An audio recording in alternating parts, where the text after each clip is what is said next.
ஓம் முருகா போற்றி, கந்தா போற்றி, கடம்பா போற்றி, கதிர்வேலா போற்றி, அறுபடை வீடு கொண்ட முருகப்பெருமானே போற்றி போற்றி.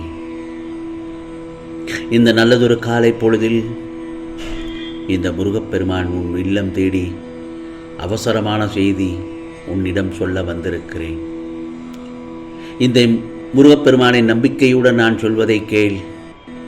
இதை கேட்டு முடிக்கும் நேரத்தில் உனக்கு மிகப்பெரிய நல்லது ஒன்று நடக்கும். நிச்சயமாக நான் சொல்வதை கேட்பதற்கு முன்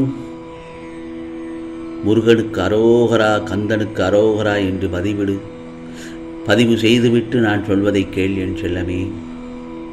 வாழ்க்கையில் பிறப்பு இறப்பு என்ற சூழல்களில் அன்பு, பரிவு, இரக்கம், மன்னிப்பு, கோபம், வெறுப்பு, விரோதம் என்னும் எத்தனை உணர்வுகள்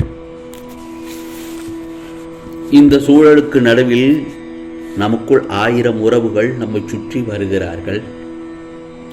அம்மா, அப்பா, அக்கா, தம்பி என பல உறவுகள். அவர்கள் உன்னுடைய ஒவ்வொரு ஜென்மத்திலும் ஒவ்வொரு ரூபங்களாகவும் ஆன்மாக்களாகவும் உன்னை பின்தொடர்ந்து வந்து கொண்டிருக்கிறார்கள். பிறப்பிலும் இறப்பிலும் உன்னுடன் யார் வரப்போவதில்லை. அதே போலத்தான் மற்றவர்களுக்கும் என்பதும் உலக நியதி. அப்படியெல்லாம் இருக்கும்போது வாழ்நாளில் ஏன் ஒருவர் மீது அன்பு வருகின்றது, ஒரு சிலர் பேர் மீது ஏன் கோபம் வருகின்றது என்பது தானே உன்னுடைய கேள்வி.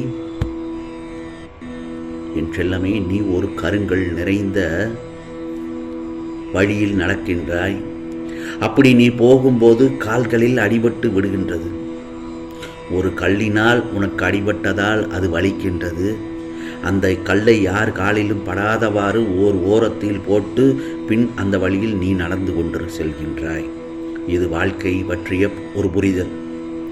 நீ பெற்ற வழியை மற்றவர்கள் அனுபவிக்க கூடாது என்று நீ அந்த காரியத்தை செய்தாய்.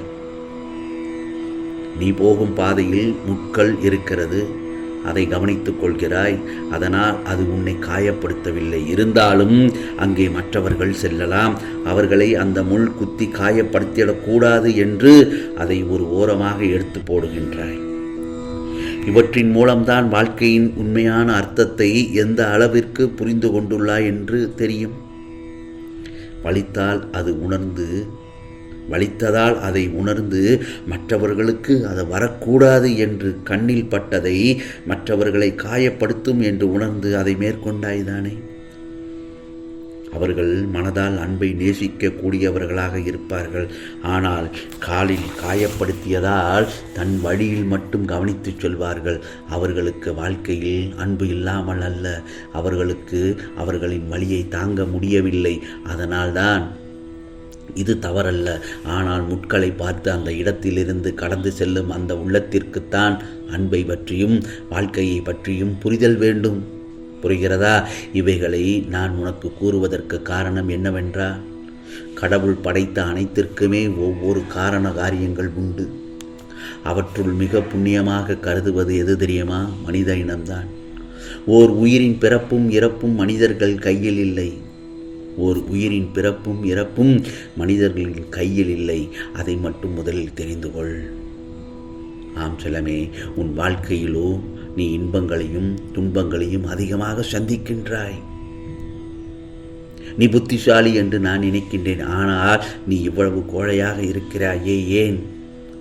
எவ்வளவுதான் உனக்கு கவலைகளும் கோபங்களும் இருந்தாலும் அதை நீ அன்னத்தில் காட்டக்கூடாது. எதிரியை அழிக்க வேண்டும் என்ற எண்ணத்தையும் அந்த எண்ண உணர்வையும் அழித்துவிடு. உன் மனதில் இருந்து வாழ்க்கை, அதன் பிறகு உன் வாழ்க்கையே ஆனந்தமாகும். இன்னும் சில விஷயங்கள் உனக்கே புரியாமல் இருக்கின்றன. நீ மலை போல நினைத்திருக்கும் பிரச்சனைகள் எல்லாம் நான் ஏற்கனவே தீர்த்து விட்டேன். எத்தனை முறை நான் சொன்னாலும் நீ அந்த பயத்திலேயே இருப்பதால் இந்த பிரச்சனை தீர வேண்டும் என்று முருகா முருகா என்று என்னிடத்தில் வேண்டி கேட்டுக்கொண்டே இருக்கிறாய். பிரச்சனை என்று வந்துவிட்டாலே ஒரே அடியாக பயந்து விடுகிறாய். ஏன்? அதை இப்போதே முதலில் விட்டுவிடு பயப்படுவதை.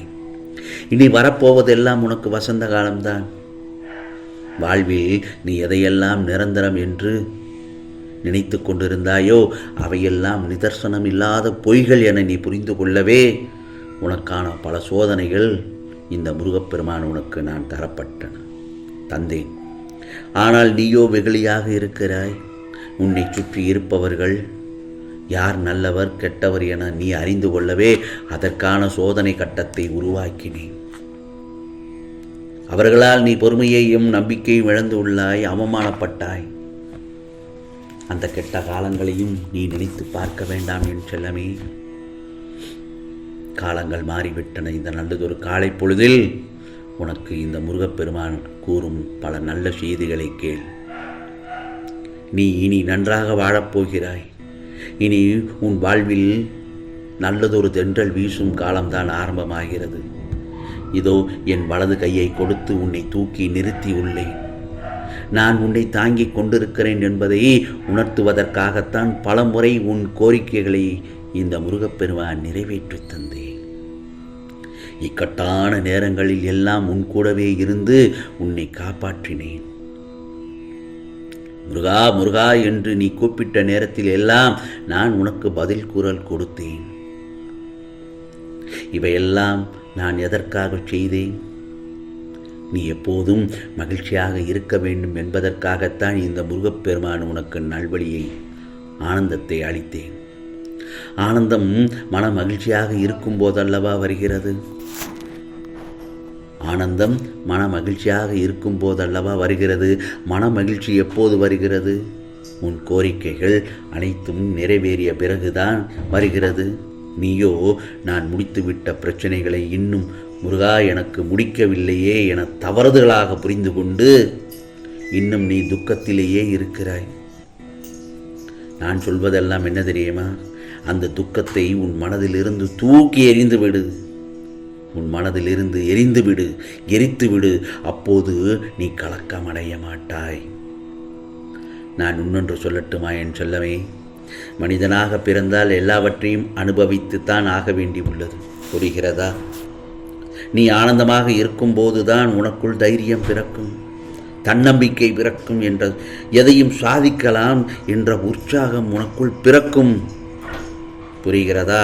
அதனால் தான் சொல்கிறேன், தன்னம்பிக்கை குறையாத வண்ணம் பார்த்துக்கொள் என்று. நான் சொல்வதெல்லாம் என்ன தெரியுமா? இந்த நல்லதொரு காலை பொழுதில் நல்லதொரு செய்தியை உன்னிடத்தில் சொல்லிவிட்டேன்.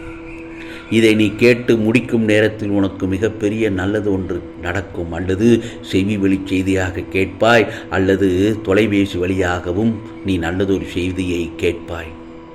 ஆம் செல்லமே, நிச்சயமாக உனக்கு எல்லா சூழல்களிலும் இந்த முருகப்பெருமான் உனக்கு துணையாக இருப்பேன். இந்த நிலை கூடிய விரைவில் மாறும், நிச்சயமாக மாறும். உன் வீட்டில் நல்லது நடக்கும், நல்ல செய்திகள் கேட்பாய்.